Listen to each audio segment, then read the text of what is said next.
नमस्कार साथियों, मैं जितेंद्र सिंह चौहान आपके अपने YouTube चैनल गुरु चौहान जीके पर आप सभी लोगों का हार्दिक स्वागत करता हूं, अभिनंदन करता हूं।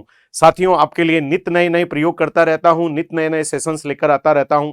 आज भी उसी कड़ी में एक नया सेशंस लेकर आपके समक्ष उपस्थित हुआ हूं। आज का सेशन है राजस्थान सामान्य ज्ञान, उसका भाग 10 वन लाइन अप्रोच, जो कि बहुत इंपॉर्टेंट रहने वाला है आगामी प्रतियोगी परीक्षाओं में।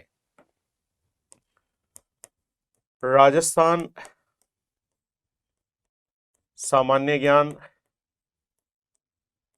का ये 10वां लेक्चर है। जिन बच्चों ने इससे पहले के लेक्चर नहीं देखे हैं प्लीज देख लें, आपके बहुत काम के हैं। वन लाइनर अप्रोच है, डायरेक्ट अप्रोच जिसको हम बोल सकते हैं। सीधे प्रतियोगी परीक्षाओं के क्वेश्चन आपको बताए जा रहे हैं, बस आपको इन्हें नोट्स बनाना है।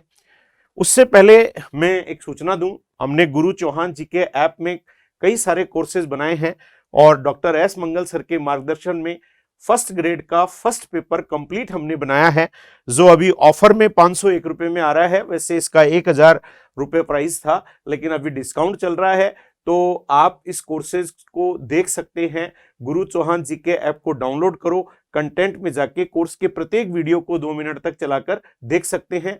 पीडीएफ नोट्स हैं और जो टीचर्स ने पढ़ाए हैं वो सारे लेक्चर इसके अंतर्गत बहुत ही अच्छे विषय विशेषज्ञों के माध्यम से हमने तैयार किए हैं। कंप्लीट फर्स्ट ग्रेड का जबरदस्त कोर्स है, तो देरी किस बात की, तुरंत डाउनलोड कीजिए गुरु चौहान जी के ऐप और मजे लीजिए। पहला प्रश्न है, उस दुर्ग का नाम क्या है जिसे अबुल फजल ने बख्तरबंद कहा है? अब अबुल फजल ने रणथंबोर दुर्ग के बारे में कहा है, अन्य सभी दुर्ग नंगे हैं जबकि यह बख्तरबंद है। तो उस दुर्ग का नाम है रणथंबोर दुर्ग। रणथंबोर दुर्ग के बारे में जलालुद्दीन खिलजी कहते हैं, मैं ऐसे दुर्ग को मुसलमान के एक बाल के बराबर भी नहीं समझता हूं। यही वो रणथंबोर दुर्ग है।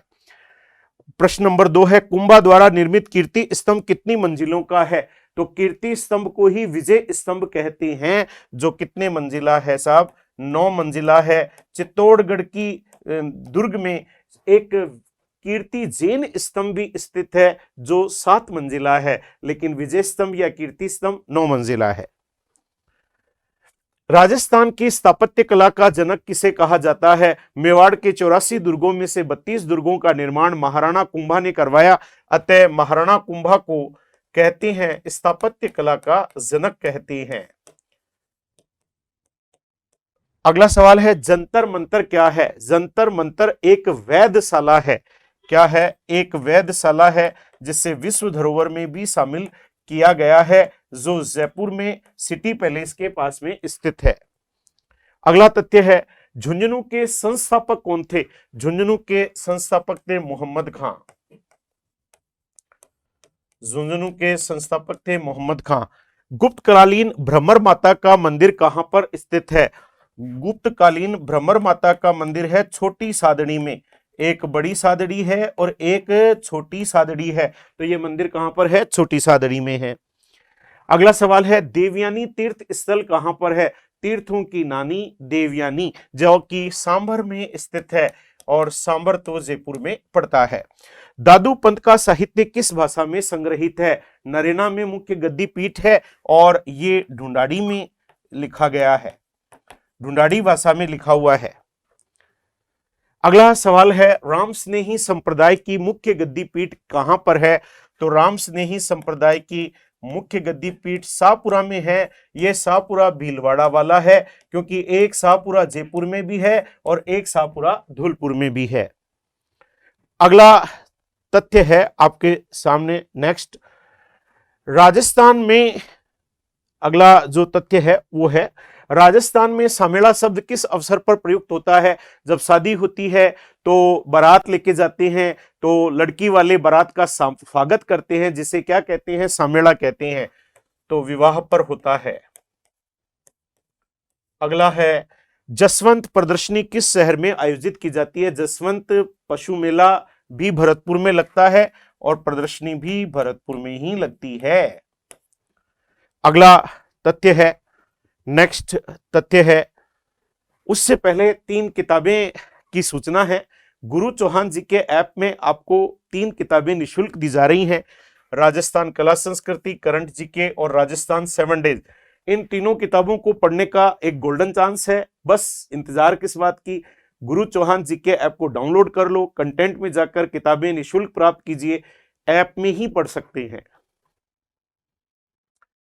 बाणगंगा का मेला कहां लगता है? बाणगंगा का मेला लगता है विराटनगर में।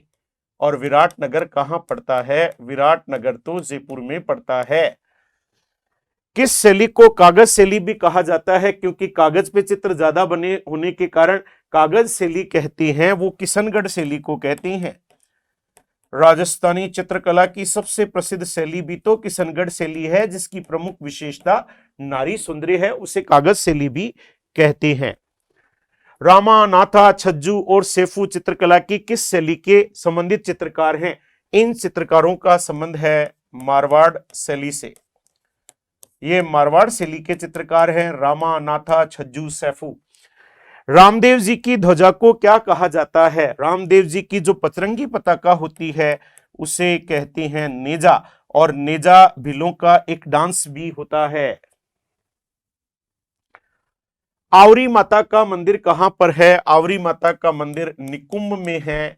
और निकुंभ कहां पर पड़ता है? निकुंभ तो चित्तौड़गढ़ में पड़ता है, जहां आवरी माता का मंदिर स्थित है। लकवाग्रस्त मरीजों की देवी कौन है? आवरी माता। तारपी वाद्ययंत्र का प्रयोग मुख्यतः किस जाति के द्वारा किया जाता है? उस जाति का नाम है कथोड़ी जाति, जो तारपी वाद्ययंत्र का प्रयोग करती है। फल्गुबाई का संबंध किस नृत्य से है? फल्गुबाई किशनगढ़ की रहने वाली सरी नृत्यांगना है, अतः इनका संबंध सरी नृत्य से है। जयपुर निवासी रामनाथ चौधरी का संबंध किस वाद्ययंत्र से है? हमारे राजस्थान का राज्य वाद्ययंत्र है अलगोजा, और रामनाथ चौधरी अलगोजा के ही वादक है, जो कि एक सुशिर वाद्ययंत्र है। रावण ने मंदोदरी से विवाह किस स्थान पर किया था? रावण हमारे फूफा जी थे और मंदोदरी हमारी बुआ जी थी।